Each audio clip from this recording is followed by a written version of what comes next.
no conocieron a Dios, ni obedecen el Evangelio de nuestro Señor Jesucristo, los cuales sufrirán pena de eterna perdición, excluidos de la presencia del Señor y de la gloria de su poder, cuando venga en aquel día para ser glorificado en sus santos y ser admirado en todos los que creyeron, por cuanto nuestro testimonio ha sido creído entre vosotros. Mi amigo, esta porción bíblica está saturada de increíbles verdades. ¿Cuál es la esperanza del mundo? No es la política, ni el gobierno, ni la ciencia, ni la educación, ni siquiera la religión. Con todo mi corazón creo que la única esperanza para este mundo es la segunda venida del Señor Jesucristo. ¡Qué glorioso será el día de su segunda venida, cuando será coronado como Rey de Reyes y Señor de Señores! En la actualidad su señorío está encubierto. Más bien yo diría que está siendo ignorado. Cuando Él vino la primera vez, vino como el humilde Nazareno. Cuando venga por segunda vez, vendrá como Rey, como Señor, y vendrá para ser glorificado y admirado por sus santos. Aquel que fue despreciado, ridiculizado, golpeado, flagelado, coronado con espinas, clavado en una cruz y enterrado en una tumba ajena, es el que vendrá por segunda vez. Y aunque su segunda venida será horrorosa para sus enemigos, será un día de gloria para sus hijos y sus hijas. Los santos de todas las edades, al pensar en su segunda venida, no dejaron de orar: ven pronto, Señor Jesús. En el verso 7 leemos: cuando se manifieste el Señor Jesucristo. Note que el apóstol no dice si es que, sino que dice ¿cuándo? No como pregunta, sino como confirmación. Ahora, ¿cuándo será eso? Jesús regresará en el momento preciso. La Biblia dice que Jesús vino la primera vez en el cumplimiento del tiempo. Ni un minuto antes, ni un minuto después. De la misma manera, su segunda venida será a tiempo. Busque Malaquías 4:2. Mas a vosotros los que teméis mi nombre, nacerá el sol de justicia, y en sus alas traerá salvación. Déjeme decirle algo acerca de este sol de justicia. Usted no puede ni acelerar, ni detener la salida del sol, ¿verdad? Pues así será la segunda venida del Señor. No podemos ni acelerarla ni detenerla, pero un día Él vendrá nuevamente. Abrirá la cortina de la mañana y alumbrará al mundo con la adorada luz de su segunda venida.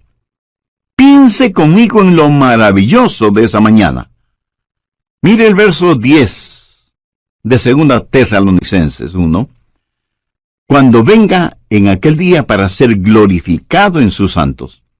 La palabra glorificado en el original griego conlleva la idea de admiración, de asombro. Piense en lo que vamos a ver que causará nuestra admiración, nuestro asombro. Vamos a ver la realidad de su amor transformador. Aquellos que fueron necios y odiaron a Dios serán conquistados por su soberano amor. Aquellos que fueron ciegos espirituales, sus ojos serán abiertos al glorioso esplendor del Evangelio del Señor Jesucristo.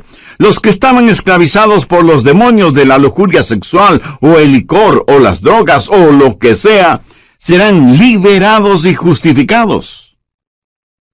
Vemos a todos los santos de Dios resucitar con cuerpos glorificados. Cuerpos como el del Señor Jesús. Y lo veremos como rey, como profeta, como sacerdote. Y no habrá vestigio de pecado en nosotros. De todas estas cosas nos admiraremos y asombraremos cuando Jesús venga por segunda vez. Pero no solo nos maravillaremos de su amor transformador, sino que también de su gracia salvadora. Pablo les dice a los tesalonicenses: cuando venga en aquel día para ser glorificado en sus santos y ser admirado en todos los que creyeron. ¿Qué es lo que nos capacita para ser arrebatados y transformados de esta manera?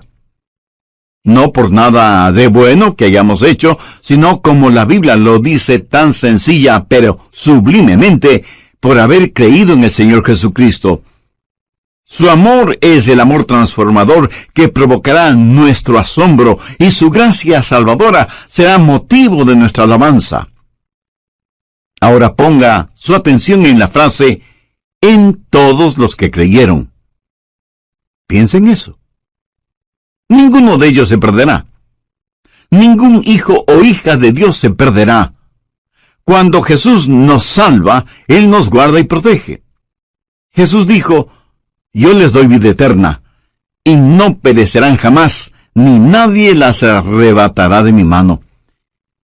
Y no debemos pensar solo en lo maravilloso de su venida, sino también en el testimonio de su venida. Pablo, al escribir a los hermanos en la iglesia de Tesalónica, les estaba dando su testimonio. Hermanos, aquel Jesús que vino, vendrá otra vez. Y ellos creyeron ese testimonio. Pero Pablo constantemente testificaba sobre la segunda venida del Señor. Ese era uno de los puntos fuertes de su predicación, y los hermanos recibieron el testimonio del apóstol. El apóstol les dijo: «Les hemos dado testimonio a ustedes que creen». ¿Sabe usted cuál será mi mayor gozo cuando esté en el cielo? El ver a personas a las cuales tuve el privilegio de presentarles al Señor Jesucristo. Yo no quiero ir al cielo sin haber hablado a nadie de Cristo.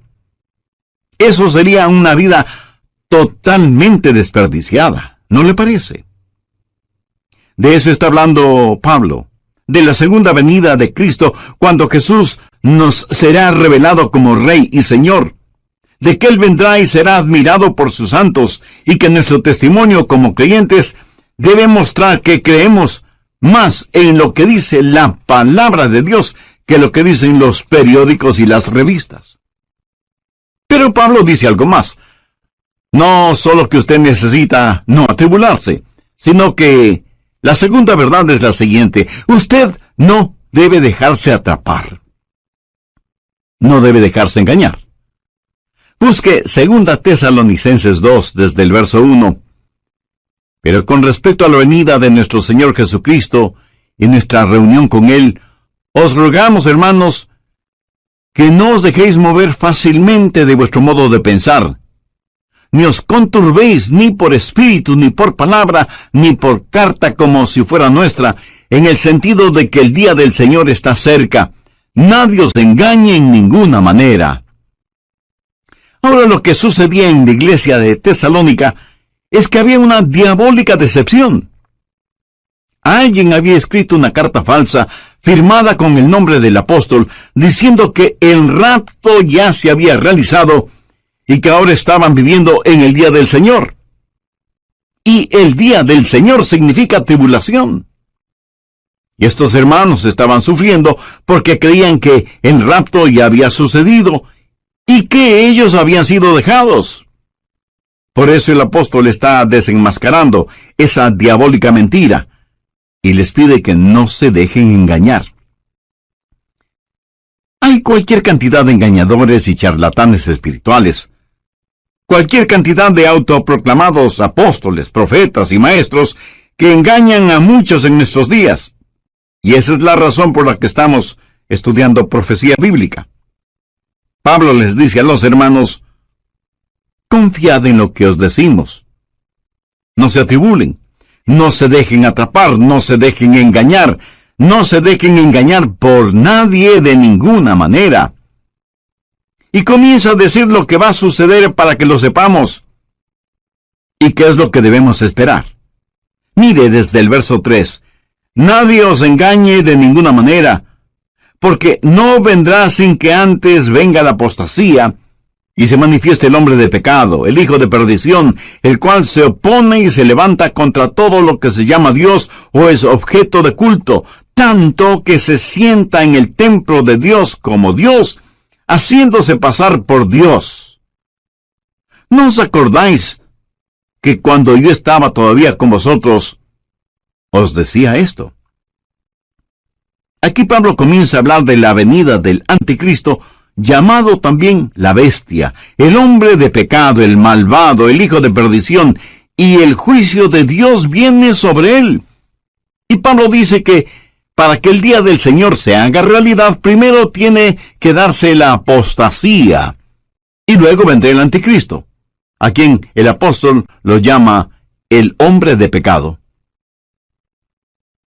¿Hay o habrá un hombre tan depravado que la Biblia lo identifica como el hombre de pecado?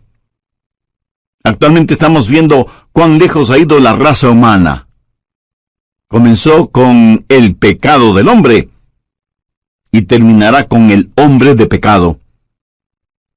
Este hombre será la esencia misma del mal, la encarnación de la maldad, la perversidad en forma humana. Será el diablo luciendo ropaje humano.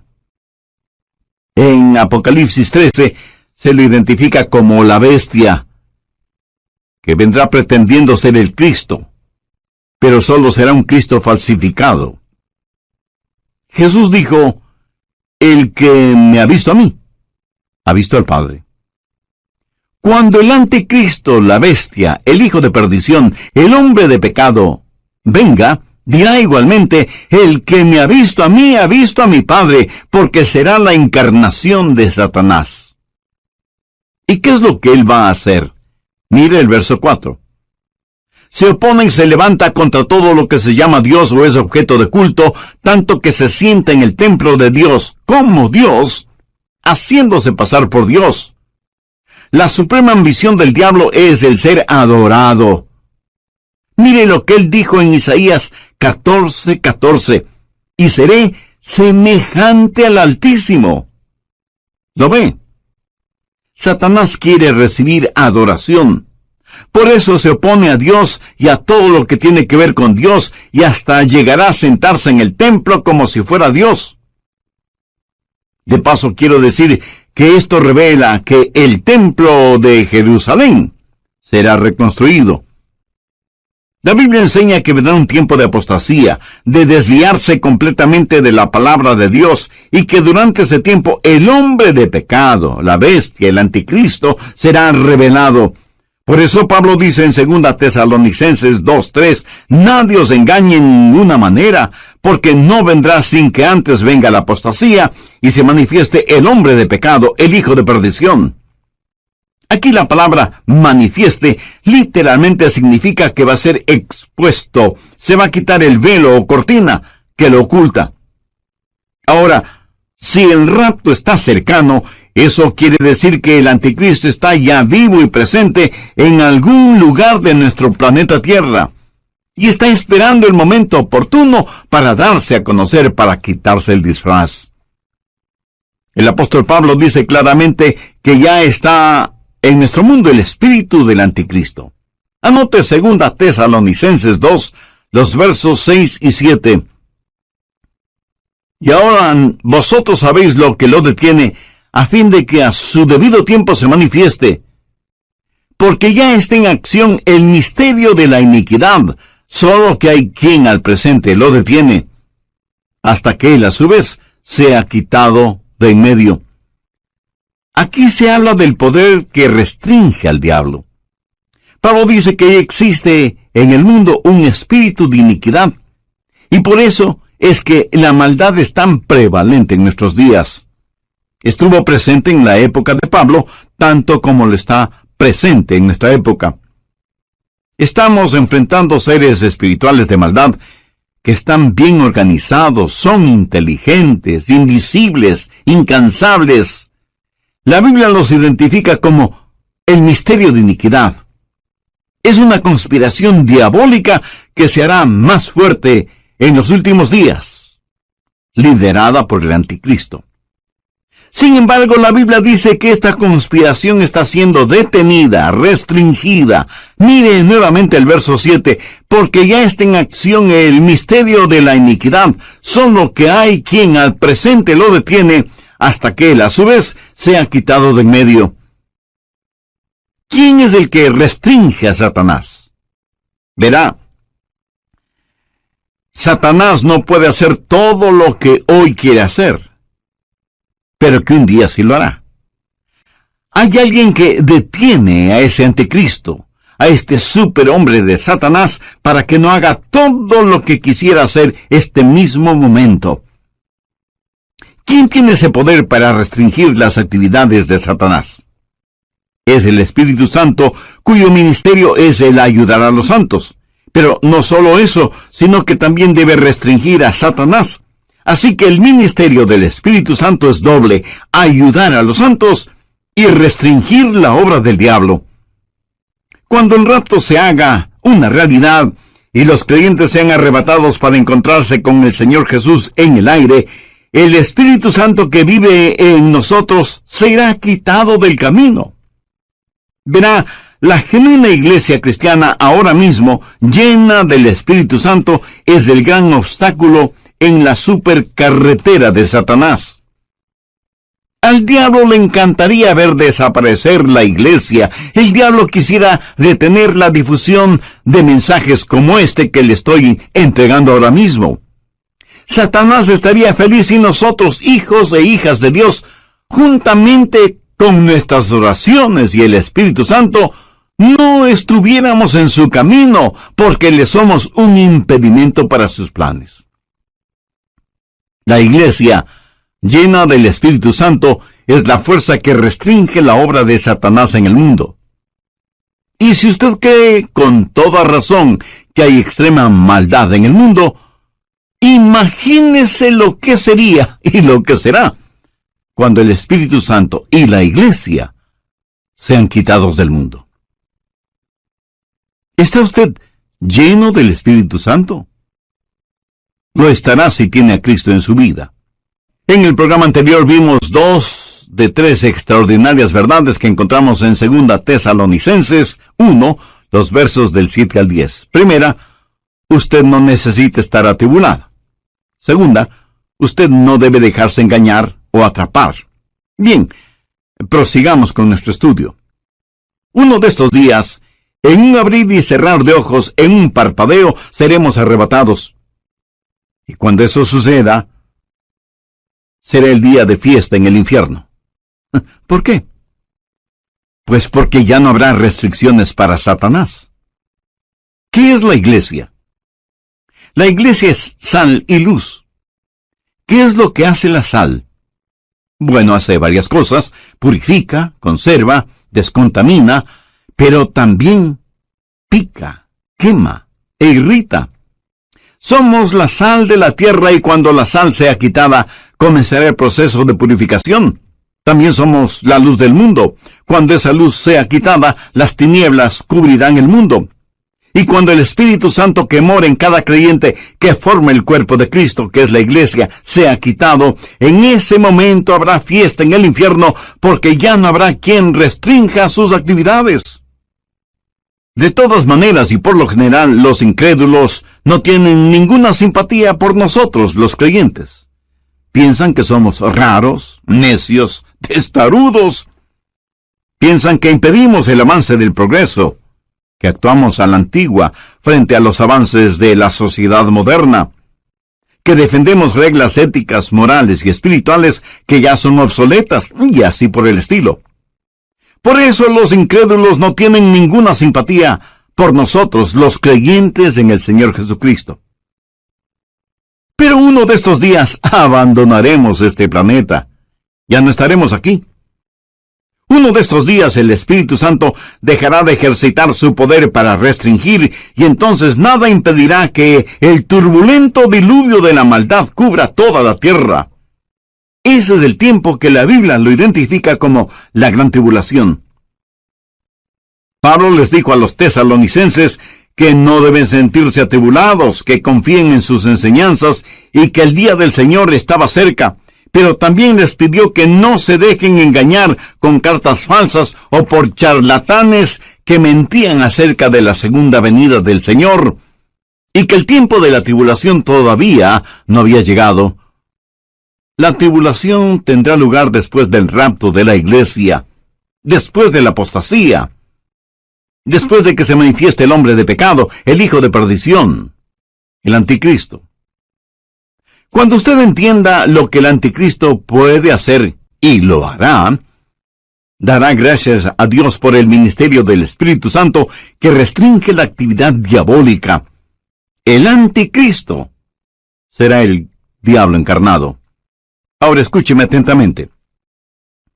El anticristo será un gran genio intelectual. Su autoridad será sobrecogedora. Su odio hacia quienes no están con él será extraordinario.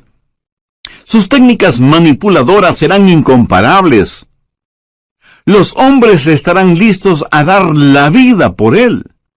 Las mujeres se desmayarán a sus pies y los niños pronunciarán su nombre como si fuera una alabanza. Y se presentará como un gran líder mundial.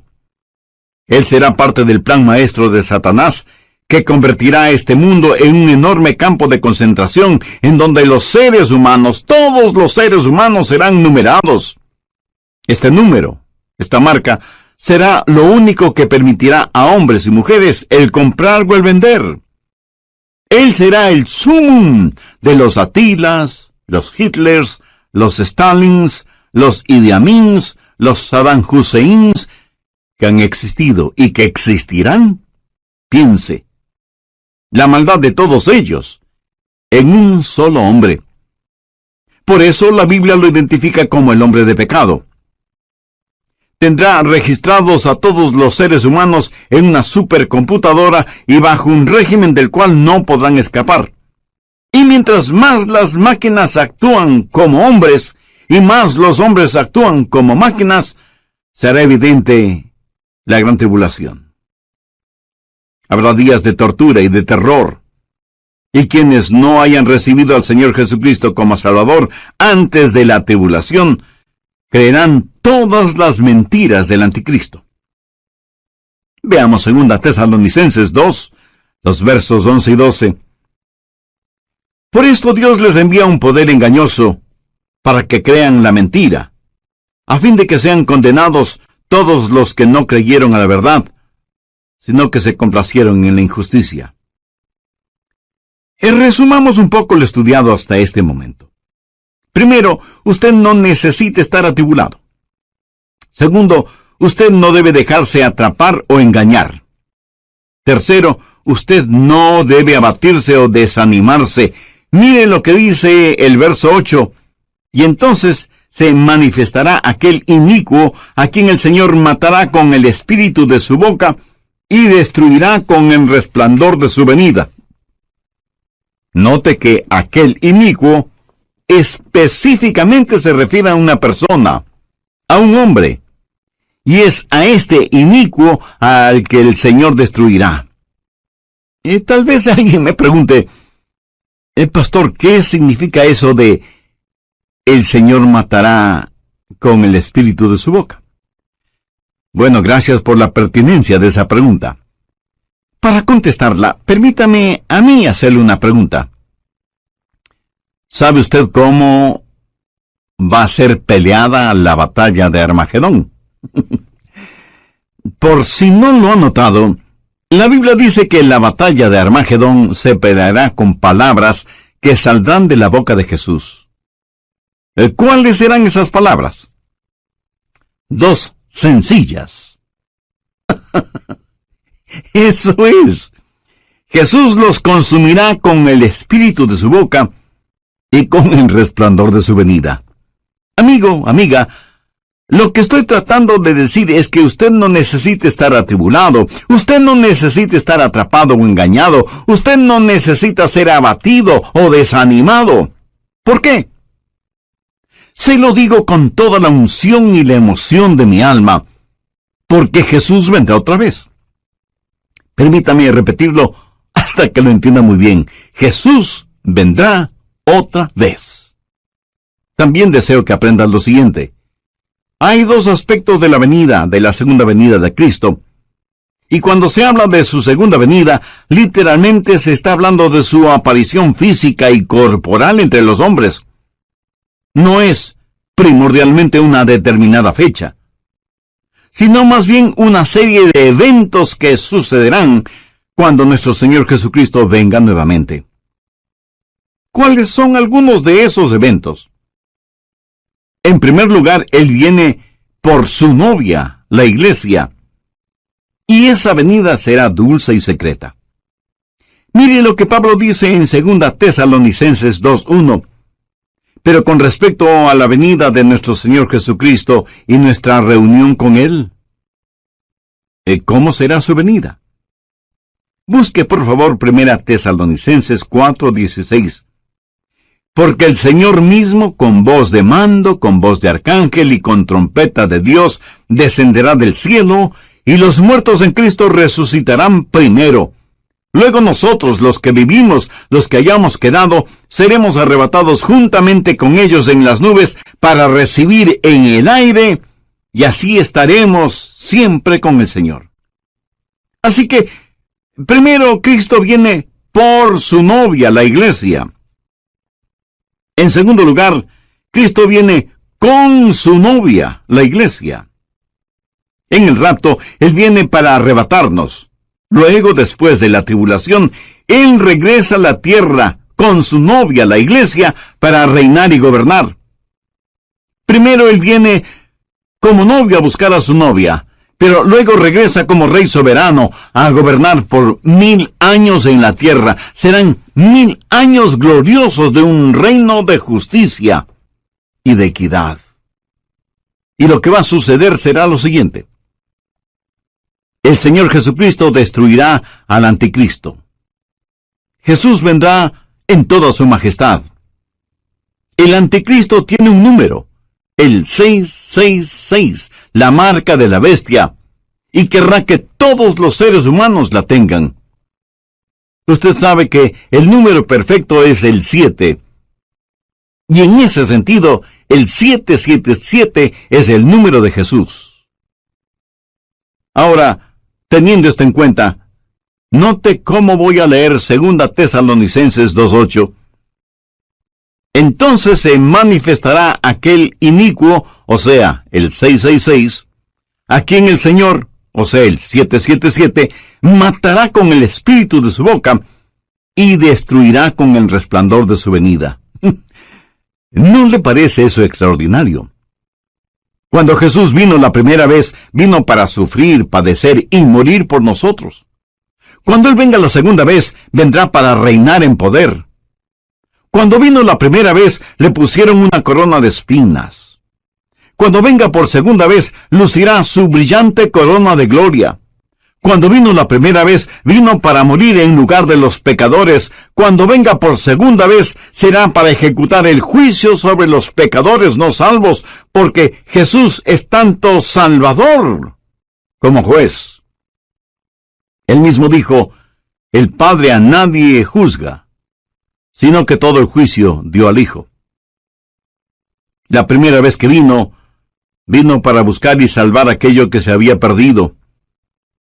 Cuando regrese, de acuerdo a lo que la Biblia dice, vendrá como llama de fuego para dar retribución al...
Los que no conocieron a Dios, ni obedecen el Evangelio de nuestro Señor Jesucristo.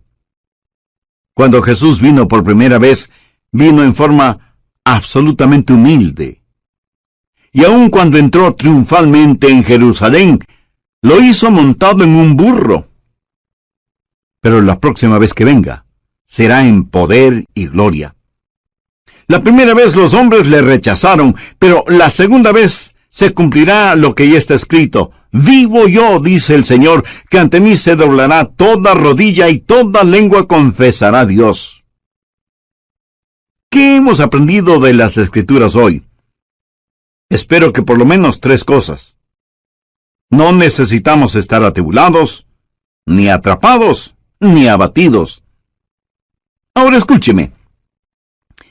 Si yo no conociera la Biblia, si no supiera nada de profecía bíblica, si no entendiera quién es Jesús y cuál es el plan de Dios para nosotros, le puedo asegurar que sería el pesimista más grande del mundo. Este mundo es como una tragedia escrita por Shakespeare o Cervantes. Tragedias en las cuales uno solo es el espectador, porque nada puede hacer, y menos sin Cristo. Pero así es el mundo en que vivimos. Por eso digo que si no fuera por la realidad de Cristo, por la seguridad de su palabra, por el fiel cumplimiento de las profecías, si no fuera por esas cosas, yo sería el campeón de los pesimistas. Pero no. Escúcheme, soy un convencido optimista. Sé que el Cristo que vino la primera vez regresará.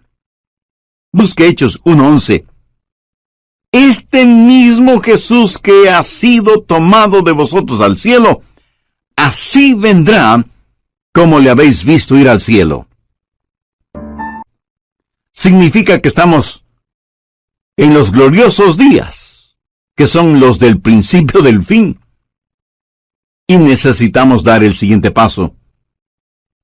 Mis amigos, estos no son días para aletargarnos, o para retroceder, o para callarnos, hasta que el rapto llegue y seamos arrebatados. Debemos pelear nuestra batalla hasta el límite. Yo quiero dejar este mundo como un cristiano maduro. Quiero ser mañana un mejor cristiano de lo que soy hoy. Quiero amar al Señor Jesucristo cada día más y anhelo crecer en la gracia y el conocimiento de nuestro Salvador. ¿Y qué de usted? Quiero, como el apóstol Pablo, llegar al final de mi vida y poder decir: he peleado la buena batalla, he acabado la carrera, he guardado la fe. Por lo demás me está guardada la corona de justicia, la cual me dará el Señor juez justo en aquel día, y no solo a mí, sino también a todos los que aman su venida. ¿Lo notó? El gran apóstol Pablo, al final de su vida, dijo que continuaba subiendo y subiendo. ¿Qué significa esto? Que hay un factor de intercesión. Si Jesús regresa, debemos estar orando por los nuestros que aún no conocen al Señor como Salvador. Debemos alcanzar a cuantos podamos y prepararles para el rapto. Debemos ganar almas para Cristo. Así que no tenemos solo un factor de intercesión, sino también el factor de ganar almas, de decirle a la gente acerca de Jesús. Debemos tener compasión por las almas que se pierden sin Jesucristo, así como también Él tuvo compasión por nosotros. Y hay además el factor preparación. Usted debe sumergirse en las verdades de la Biblia. Este mundo es tan vil y corrompido, y usted necesita defender y enseñar a sus hijos, a sus nietos. Atesore las profecías bíblicas en su corazón y compártalas en su hogar con sus seres amados y afuera.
con los vecinos y en la oficina con sus amigos.